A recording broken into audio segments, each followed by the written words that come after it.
오늘 은혜를 나누실 하나님의 말씀은 요한복음 11장입니다. 요한복음 11장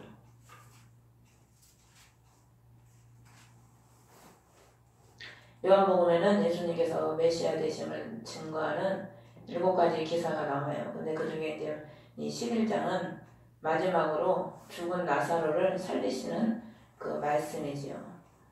이 구약에 많은 선지자들이 있었는데 그 많은 선지자들도 문둥병자를 고치고 엘리사와 엘리야도 보면은 죽은 자도 살리지요. 많은 병자를 고치고 죽은 자도 살리고 하나님의 말씀을 받아서 대언하고 그런 일들을 했지요. 구약의 선지자들도. 근데 예수님과 다른 것이 하나가 있는데 그게 뭐냐면 구약의 그 많은 선지자들이 하나님의 말씀을 증거하고 죽은 자도 살렸지만 그들은 자기들이 죽어서 부활을 못했어. 오직 죽어서 다시 사신 분은 예수님 한 분밖에 없지요. 그래서 로마서 1장 3, 4절에 보면은 육신으로는 다윗의 혈통으로 나셨고 성결의 영으로는 죽은 자 가운데 다시 살아서 하나님의 아들의 능력을 보여줬다는 거예요. 그분이 바로 우리 주 예수 그리스도시라는 거죠. 그래서 오늘 11장에 예수님께서 죽은 나사로, 죽어서 썩어 냄새나는 그 나사로를 살리심으로 예수님 자신이 곧 부활이요 생명이라는 것을 그들에게 알려주는 거예요. 또한 제자들에게 그걸 알려주시고 사랑하는 이 세 형제 자매에게 주님이 그 부활의 신앙을 그들에게 알게 하시려고 이런 기사와 이적을 베풀어 주시는 걸 볼 수가 있어요. 여기 1절에 보면은 어떤 병자가 있으니 이는 마리아와 그 자매 마르다의 마을 베다니에 사는 나사로라. 이 베다니라는 이름의 뜻이 괴로움의 집 그런 뜻이라고 합니다. 우리가 이 세상은요 괴로움의 집이에요. 하나님을 떠나서 죄악 가운데 살아가는 이 세상은 평안과 기쁨이 없지요. 늘 출렁이고 늘 시험이 많고 늘 병과 싸워야 되고 늘 시험과 싸워야 돼. 그래서 괴로움의 집일 수밖에 없지요. 근데 이 괴로움의 집인 이곳에 우리 예수님께서 오셔서 우리의 괴로움, 수고하고 무거운 짐을 다 청산해 주셨잖아요. 근데 나사로인데 이 나사로라는 이름이 하나님의 도움 그런 이름이에요. 하나님의 도움. 근데 여기 보면 3절에 사랑하는 자가 병들었나이다. 그러니까 하나님의 도움을 받는 하나님의 사랑하는 나사로가 병이 들어서 죽어가는 거예요 지금. 누가복음에 보면은 나사로라는 이름이 또 한 명 나오죠. 누구예요? 부자와 거지 나사로가 나오잖아. 거지 나사로.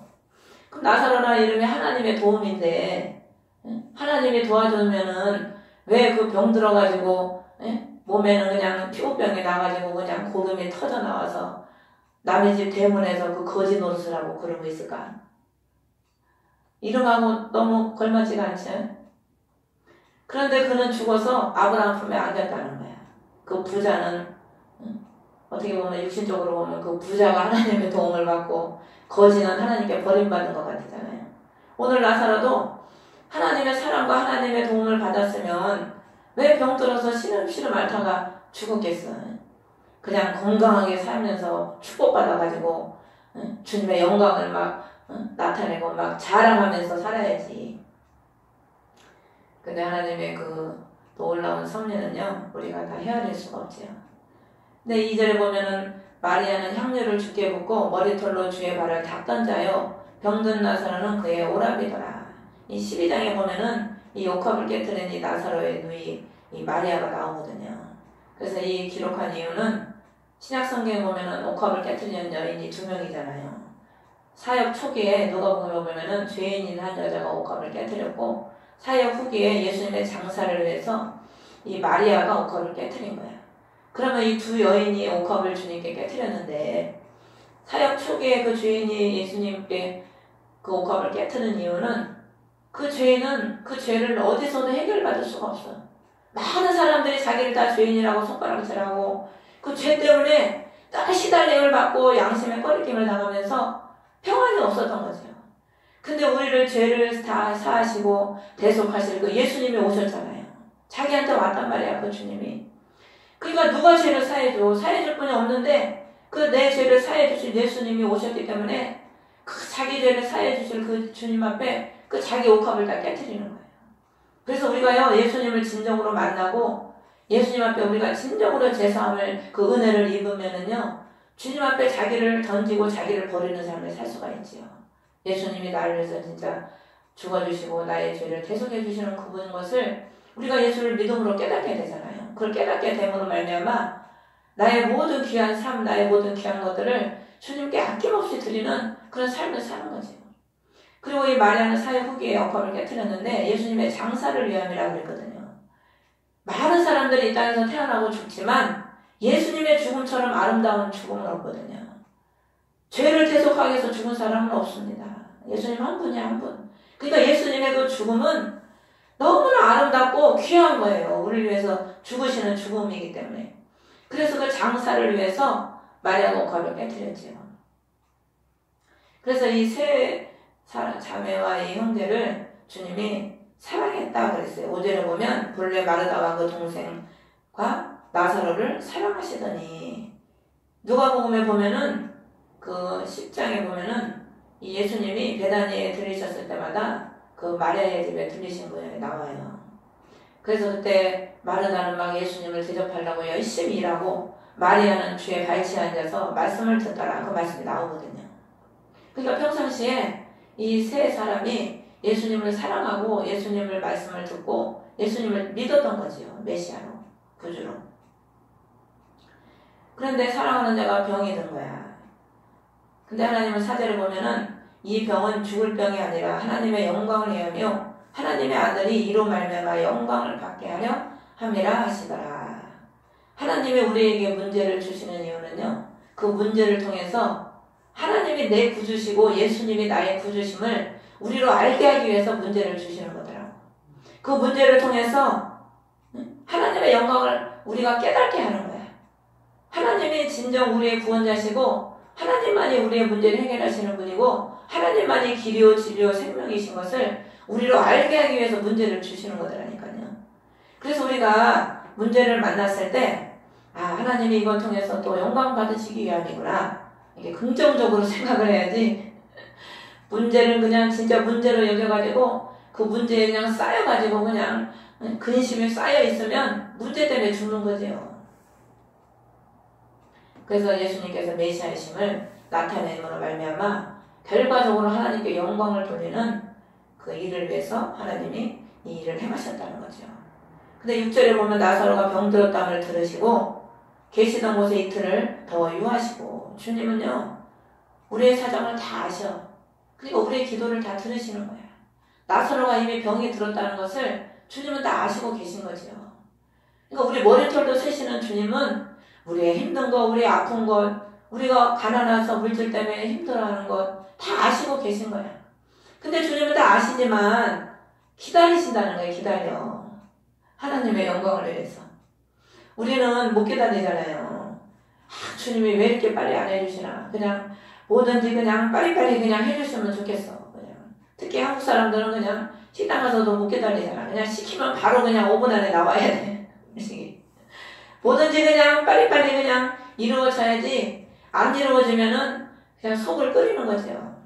근데 주님은 다 아시고도 그 머무시던 곳에 이틀을 더 유하시는 거예요. 더 기다리시는 거죠.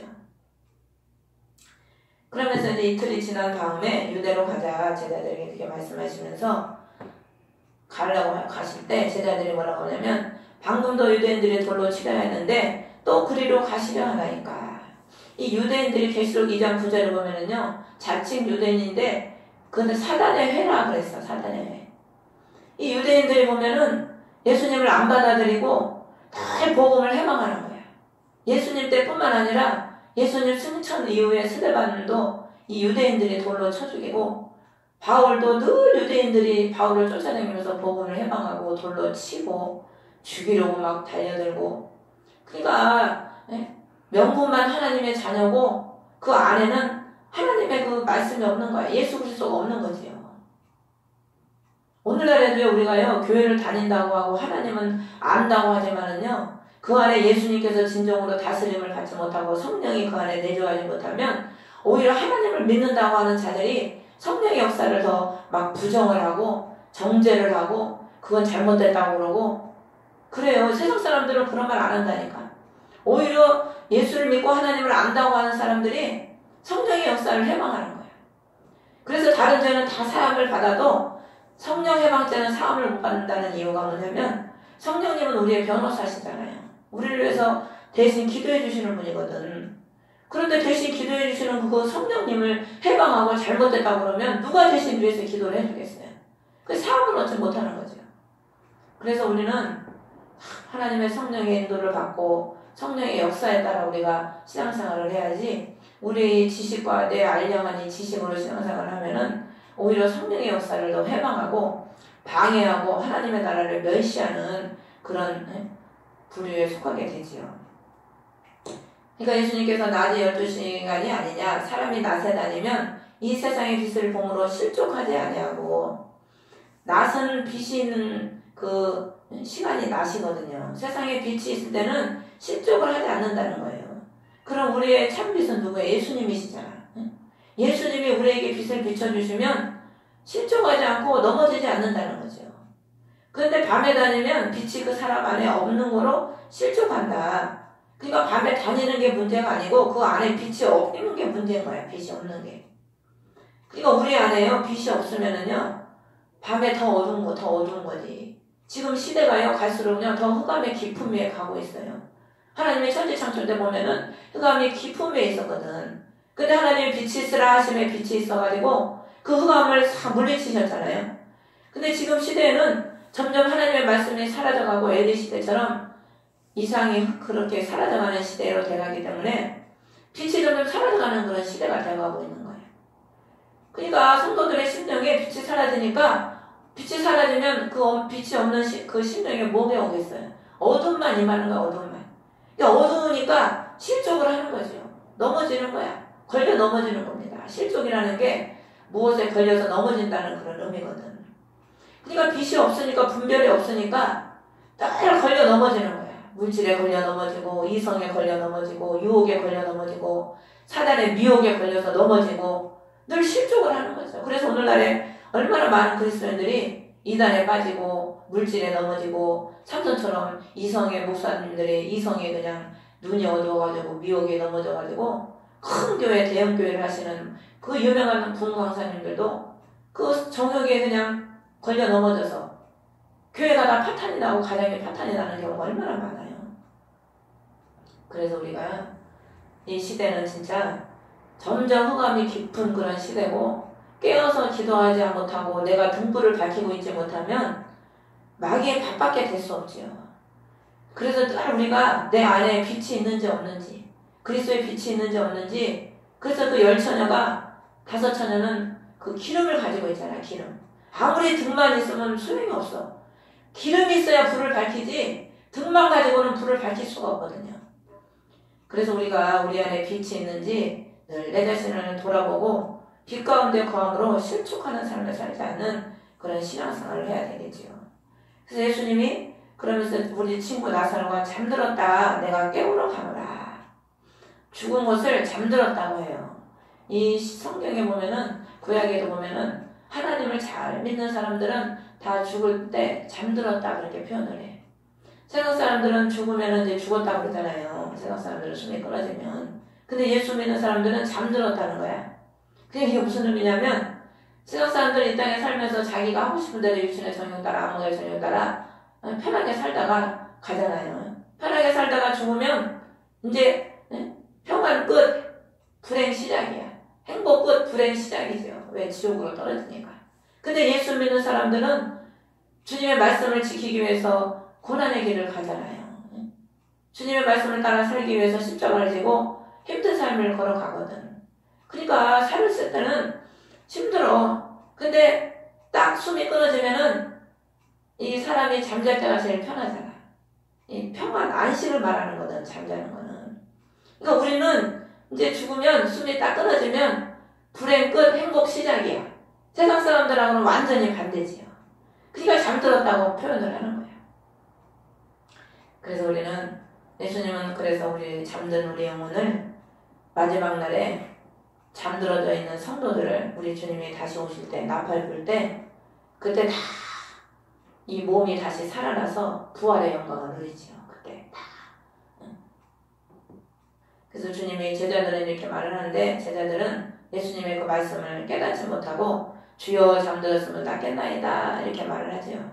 그래서 예수님이 밝히 14절에 보면 나사로가 죽었다. 그러면서 내가 거기 있지 아니한 것을 너희를 위하여 기뻐하노니 이는 너희로 믿게 하려 함이라. 그러니까 우리 주님이 기사와 이적을 행하는 그 최종 목적은 뭐냐면 믿게 하려 함이라는 거예요. 믿게. 믿음이 없어요. 우리가 말로는 믿는다고 하지만 진정한 믿음이 없다니까. 부활의 믿음이. 기독교의 핵심과 꽃은요 부활이거든요. 부활을 빼면은요 기독교가 존재할 필요가 없어요. 예수님이 이 땅에 오셔서 죽으시고 살아나신 이유는 우리에게 부활의 생명을 주기 위해서 죽으시고 살아나신 거거든. 근데 그 부활을 믿지 못한다면 무슨 소용이 있어요? 오늘날에 우리가 예수를 믿고 교회를 다니지만 다시 오실 그 예수님을 기다리지 못하고 내가 주님이 오시면 이 몸이 이 육신의 몸이 영광의 몸으로 변해져서 부활해서 주님을 맞이한다는 그 신앙의 그 마음이 없다면 맨날 교회를 다니면 뭐하냐? 아무 소용이 없지요. 그래서 하나님은 우리로 믿게 하기 위해서 부활의 그 기사와 이적을 보여주신다는 거예요. 택하신 주의 백성들에게. 근데 도마는 뭐라고 하냐면 16절에 우리도 주와 함께 죽으러 가자. 하나님의 의도를 알지 못하면 우리가 이렇게 딴소리를 해. 그리고 우리가 주와 함께 죽으러 가자 그러죠. 주를 위해 죽는 것도요. 내가 죽고 싶다고 해서 죽어지는 게 아니에요. 하나님이 주를 위해 죽을 수 있는 마음을 주시고 순교의 그 사상을 주시고 그 믿음을 주셔야 우리가 주를 위해 죽는 거지. 뭐 우리가 주를 위해 죽자. 우리가 주를 위해서 살자. 우리가 주님의 영광을 위해서 뭐 하자. 우리가 하는 건 아무것도 없지. 다 하나님의 은혜를 공급하시고 할 수 있는 힘을 주시고 다 주님이 할 수 있도록 은혜를 베푸시니까 하는 거지. 우리가 하는 건 아무것도 없지요. 그래서 예수님께서 17절에 보면 와서 이제 보시니 나사로가 무덤에 있은지 이미 나으리라. 이건 뭘 의미하냐면요. 이 세 자매가 두 자매와 이 오라비가 평상시에 예수님을 믿었잖아요. 그리고 마리아는 누가복음 10장에 보면은 예수님 발치에 앉아서 예수님 말씀을 들었단 말이야. 그럼 예수님이 무슨 말씀을 했겠어요? 응? 뭐 나 믿으면 너도 잘 먹고 잘 산다 그 소리 했겠어? 나를 믿으면 영생을 한다 그 말을 하셨겠지. 근데 맨날 발치에서 말씀을 들었는데 마르다는 안 들었겠어요? 둘이 다 들었겠지. 근데 나사로가 죽자마자 어떻게 무덤에다 그냥 즉시 장사를 해버린 거예요. 진짜 부활의 예수님을 믿었다면 어떻게 해야 돼요? 장사하지 말고 기다려야 돼. 주님이 오실 때까지. 근데 우리는 믿지를 못하니까 행동이 벌써 믿지 못하는 행동이 나오는 거야. 행동에서. 그래서 베다니 예루살렘에서 가깝기가 오래쯤 돼서 많은 유대인이 이 마르다와 마리아를 위문하려고 많은 유대인이 그 집을 방문을 하고 있었지요. 근데 마르다가 예수님께서 오신다는 말씀을 듣고 마르다는 곧 나가서 예수님을 맞이하지요. 마을에 나가서 예수님이 오셨다고 하는 소리를 들으니까 뛰어가서 예수님을 맞이하는 거예요. 근데 마리아는 집에 앉아있는 거야. 그럼 왜 마리아가 집에 앉아있었을까? 낙심을 해서 앉아있었던 것 같아요. 그렇게 예수님 말씀을 듣고 내가 믿었는데 예수님은 어쩜 이렇게 우리한테 무심하실까? 아마 낙심이 돼가지고 서운한 마음이 그냥 꽉 들어차 있었겠지요. 그리고 우리가 주를 위해서 막 더 헌신하고 기도도 많이 하고 막 물질도 드리고 많이 했다고 하는 사람들이요. 자기 문제가 해결이 안 되면 낙심을 더 많이 해. 차라리 아무것도 한 게 없으면 주를 위해서 한 게 없으니까 뭐 해달라고 하지도 못하지. 근데 그냥 주님을 많이 위해서 일을 했는데 주님은 날 위해서 아무것도 안 해주는 것 같거든. 그러니까 더 서운한 거지. 마르다가 뛰어가가지고 예수님한테 딱 뭐라 그러냐면 주께서 여기 계셨다라면 내 오라버니가 죽지 않았겠나이다. 그러니까 이 말은요.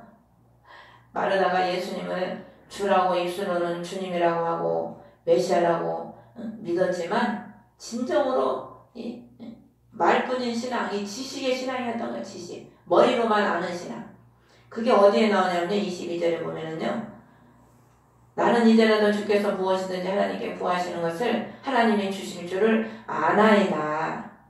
그리고 24절에도 보면 예수님이 23절에 내 오라비가 다시 살아나리라 하니까 뭐라고 하냐면 마지막 날에 구할 때 내가 살아날 줄을 아나이다 그러죠.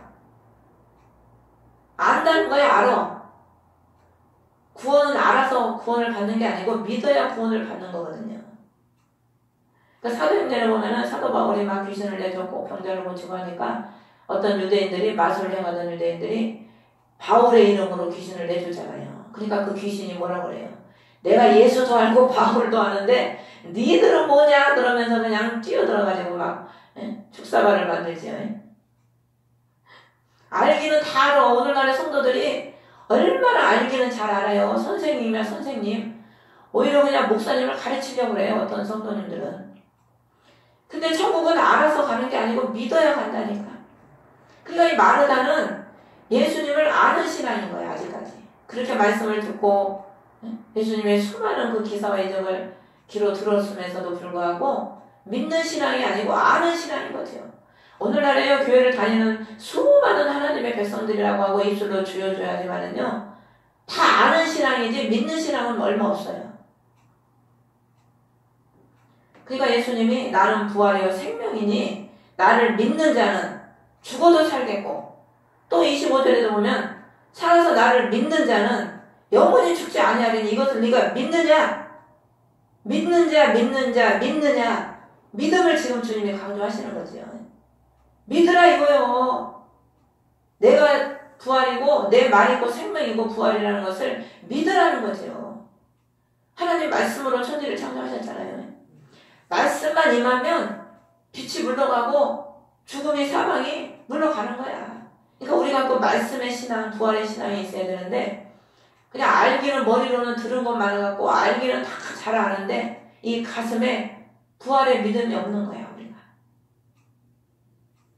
그렇기 때문에 믿음 행동이 나오지 못하고 무슨 문제에 부딪히면 자기 생각대로 그걸 다 그냥 어떻게 해보려고 그러면 자기 생각대로 문제를 다 해결해. 하나님 앞에 맡기고 하나님의 부활의 주님이 역사하실 걸 믿고 맡기고 기다리지를 못하고 자기 생각으로 그냥 모든 일들을 다 처리해버리는 거죠. 주님은 일하시는 필요가 없어. 주님이 간섭을 못해.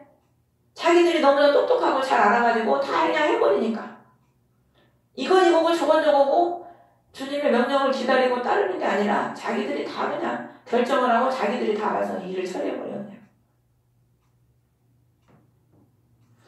믿느냐 그러니까 전에는 알다고 했던 마르다가 이걸 믿느냐 그러니까 27절에 주여 그러하이다 주는 그리스도시요 세상에 오신 하나님의 아들이신 줄을 내가 믿나이다. 그래서 이제 아는 신앙에서 믿는 신앙으로 이제 좀 발전이 된 거예요. 예수님이 믿어라 하니까 믿나이다 하고 지금 고백을 하는 거죠. 근데 이거는 그냥 예수님이 하나님의 아들로 오신 것만 그냥 믿는 거야. 부활의 신앙을 지금 아직까지는 못 믿어. 말로만 지금 믿는다고 하는 거지. 이 말을 하고 돌아가서 가만히 그 자매 마리아를 불러서 선생님이 오셔서 너를 부르신다 하니까 마리아가 29절에 이런 말 듣고 급히 일어나 예수께 나아가매 예수는 아직 마을로 들어오지 않으시고 마르다가 맞이했던 곳에 그대로 계시더라. 그럼 예수님이 왜 마을로 들어오지 않고 그곳에 그냥 머물러 계셨을까? 예수님을 기다리지 않고 영접하지 않는데 예수님이 그 기다리지 않고 영접하지 않는 심령이 오시겠어요? 주님은 주님을 사랑하는 자가 주님을 만나고 주님을 영접하는 자가 주님을 그 안에 모셔드리고 영접하려고 하는 그 심령에 들어가시지 예수님을 믿지 않고 기다리지 않고 소망하지 않고 바라지 않는데 그 심령에 예수님이 들어가시겠냐고. 오늘날에 우리가요 예수님의 다시 오심을 소망하고 그 예수님 다시 오실 때 내가 주님의 신부로 올라갈 것을 사모하고 기다리는 그 신부를 데리러 오시지 그것을 바라지 않고 기다리지 않고 부활을 바라지 않고 소망하지 않는데 그런 사람들을 주님이 데리러 오시겠어요? 예수님한테 관심도 없는데 다 목적과 관심이 땅에 맞춰져가지고 그냥 그 땅의 일에만 신경을 쓰고 거기에 그냥 관심이 꽂혀 있는데 예수님이 그런 신부들을 데리러 오시면요. 신부가 결혼식 할 때 보면은 자기를 단장해서 기다리는 게 누구예요? 신랑이거든, 신랑. 신랑만 기다리는 거야, 신부는 결혼식 때.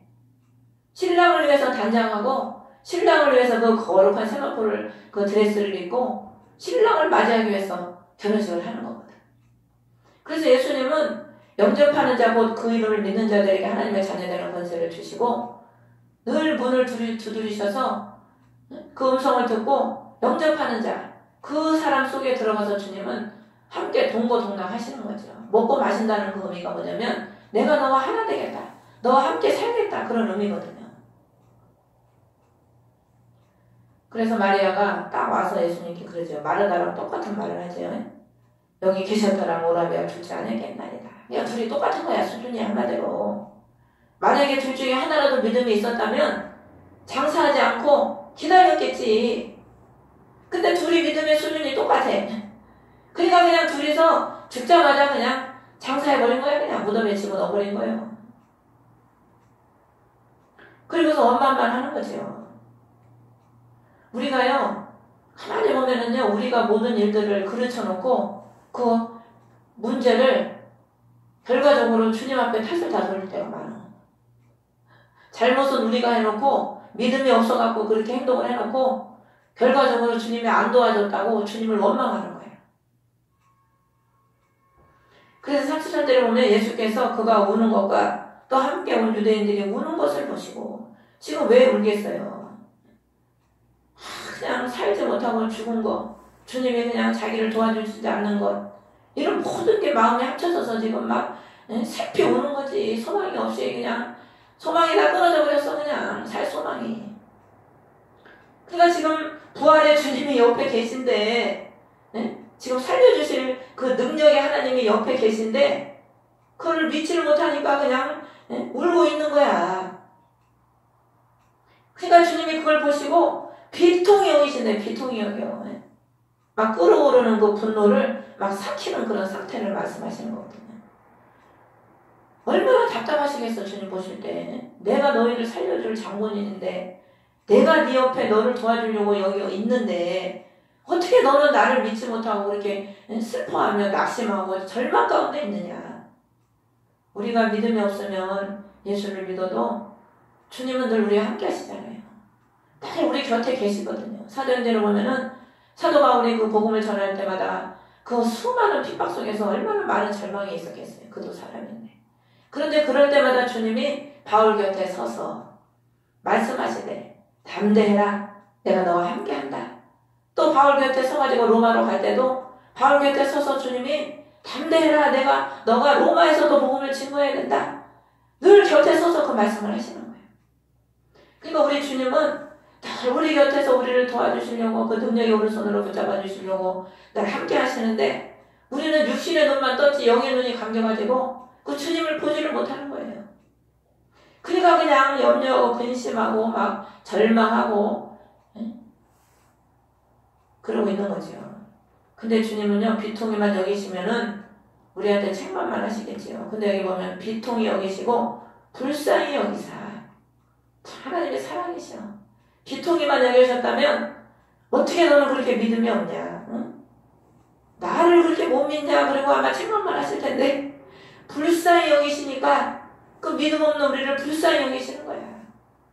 그래서 책망하시지 않고 불쌍히 여기셔서 믿음 없는 우리를 도와주시고 믿음을 자라도록 성장시키도록 역사를 해주시는 거죠. 그게 하나님의 사랑이지요.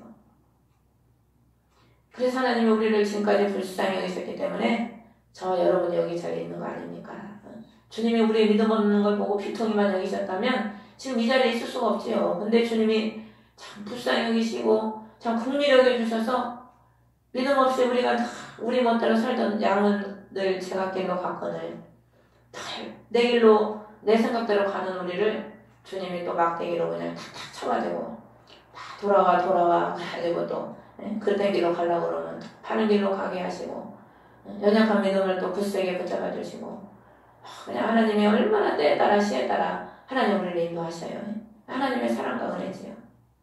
그래서 불쌍히 여기시고 주님이 어디 두었냐는 거야. 어디. 주님이 그걸 몰라서 어디 두었냐고 물어보시겠어요. 그러니까 와서 보옵소서. 예수님께서 눈물을 흘리시는 거야. 참 참담하지요. 주님 보실 때는. 그 살아야 될 나사로, 주님의 일꾼이 되어야 될 나사로를 그 무덤 속에 그냥 장사해가지고 돌을 딱 막아놨네. 그러니까 주님이 그 모습을 보시고 눈물을 흘리시는 거예요.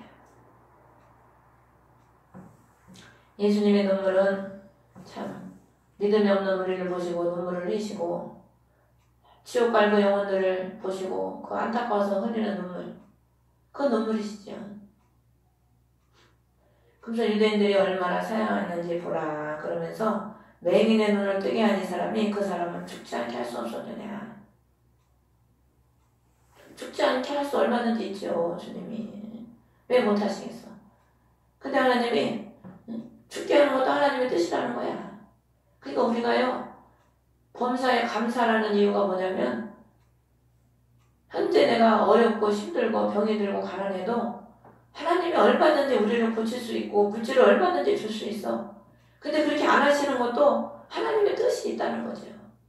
그러니까 우리는 범사에 감사하는 것밖에 없어. 그냥 하나님이 하시는 대로 믿고 감사하고 신뢰하고 하나님을 따라가는 게 우리가 할 본분이지요. 하나님 보고 왜 이렇게 하시냐고 그러고 왜 저렇게 하냐고. 아니 조물주가 창조주한테 왜 나를 이렇게 만들었냐고 그러고 왜 나한테 이렇게 하냐고 그러고 그럴 자격이 없어요. 우리는 하나님이 하면 그냥 하는 대로 가자고 가자는 대로 이렇게 머물러 있으라고 그러면은 그냥 종으로 아멘 하고 그냥 머물러 있으면 되죠. 우리는. 그래서 예수님이 다시 빅통이 여기셔서 무덤에 가시니 무덤이 굴이라 돌로 막았다. 이스라엘의 유대의 그 무덤은요 다 굴로 돼 있거든요. 굴로 돼가지고 돌을 딱 막아놓죠. 예수님께서 돌을 옮겨놓으라 39절에 그러지요.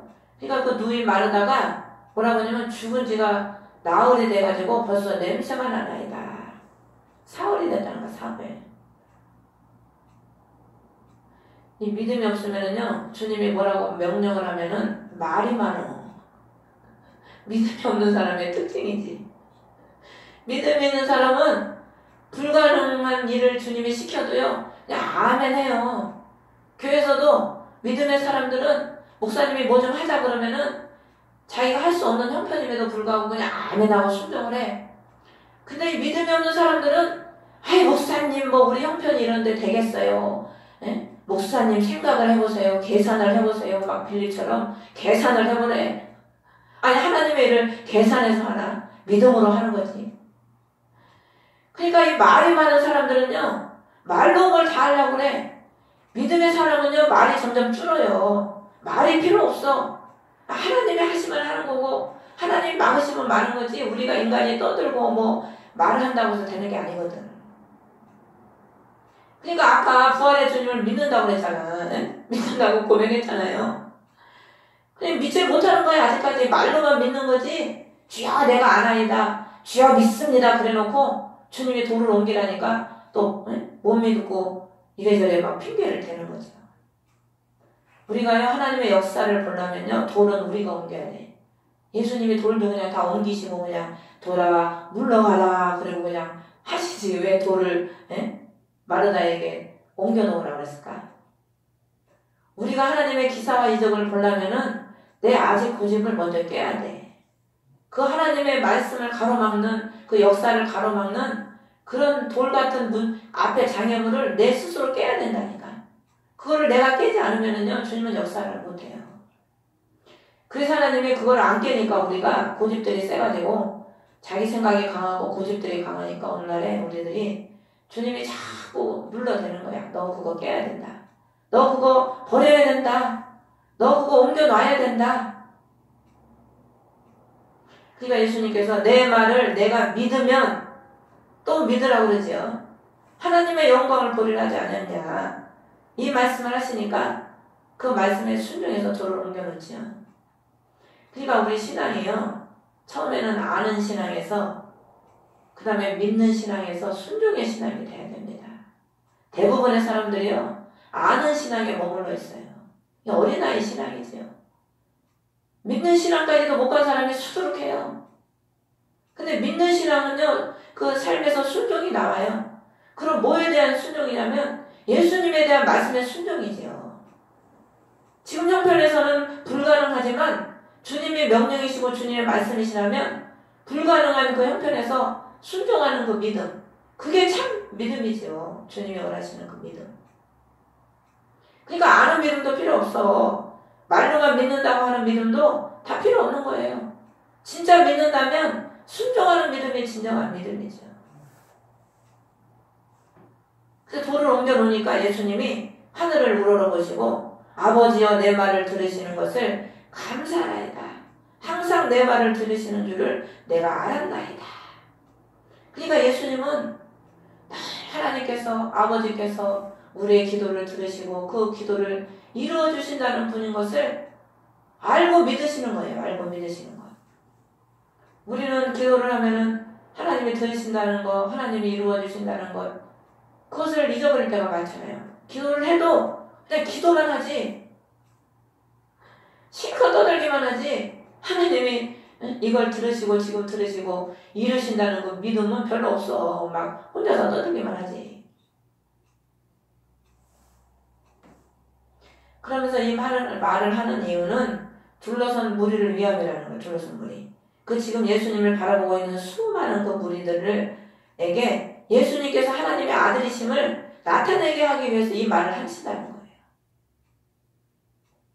이 말씀을 하시고 큰 소리로 나사로야 나오라 부르시니까 나사로가 나오는 거야.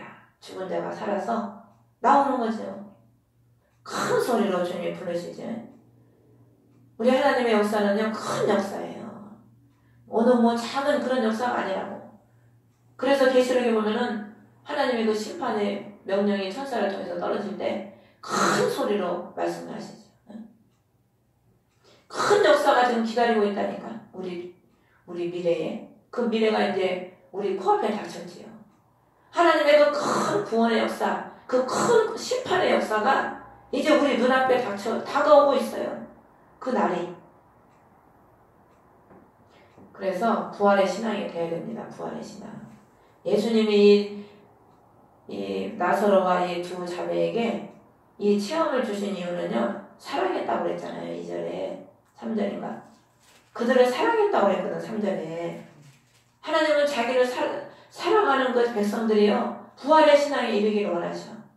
왜? 부활의 신앙에 이르러야 부활의 영광을 누리니까. 그래서 오늘날에도 하나님은 사랑하는 자들에게 부활의 신앙에 이르기를 원하시는 겁니다. 부활의 신앙.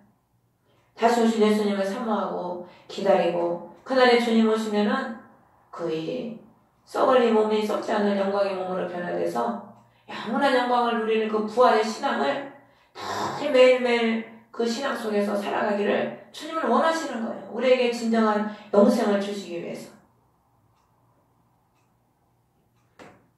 그래서 수족을 동인 채로 나오는데 그 얼굴은 수건에 쌓였더라. 손발을 묶고 얼굴은 수건에 그냥 싸가지고 장사를 한 거지요. 나사로가 하나님의 그 얼굴빛을 비춰주시는 그 은혜를 받고 하나님의 영광에서 일해야 될 그 하나님의 일분을 믿음이 없으니까 죽여가지고 꽁꽁 묶어놓는 거지. 그래서 오늘날에도 우리가 믿음이 없으면은요, 내 자신도 구원을 못 받을 뿐 아니라 남도 구원을 못해. 그들이 주님의 영광 위에서 살도록 만들어야 되는데, 내가 믿음이 없어서 나도 지금 구원에 이르지를 못했는데 누구를 주님의 영광에서 일하게 하겠어요. 그래서 예수님은 풀어 놓아 다니게 하라. 예수님은 우리를요, 사망 권세에서 풀어주시고 우리를 참 자유를 주시는 분이 예수님이거든. 죄와 불신앙은요, 우리를 꽁꽁 묶어서 사망으로 끌고 가지만 예수님은 우리에게 진정한 사망 권세를 이기고 풀어서 우리를 자유를 주시는 분이 예수님이시거든. 그래서 부활의 신앙을 가지면은 자유한 거예요. 어떤 형편에서도 자유해, 얽매이지 않아. 가난이 와도 핍박이 와도 환난이 와도 어떤 형편에서도 거기에 매임을 당하지 않고 자유하고 평강한 삶을 누리게 되는 거지요. 그래서 우리 예수님은 오늘날에도 우리 많은 주의 백성들에게 다시 오실 그 주님을 바라보는 부활의 신앙을 갖기를 간절히 소망하시고, 하나님의 백성들이 오늘날에 부활의 신앙을 갖지 못하고 땅의 소망을 가지고 사는 것을 보시고 지금 비통의 눈물을 흘리시고 계시죠. 막 피눈물을 흘리고 계신다고 그러잖아요. 그래서 우리는 이 나사로처럼 이 두 자매처럼 믿음이 없어서 우리가 부활의 신앙을 믿지 못하는 그런 삶이 아니라 진정으로 영생이시오 부활이신 예수님을 믿음으로 다시 오신 그 주님을 소망하고 우리가 바라는 신앙의 삶을 살아가시기를 주의 이름으로 축원합니다. 주기도문으로 우리가 예배를 마치겠습니다.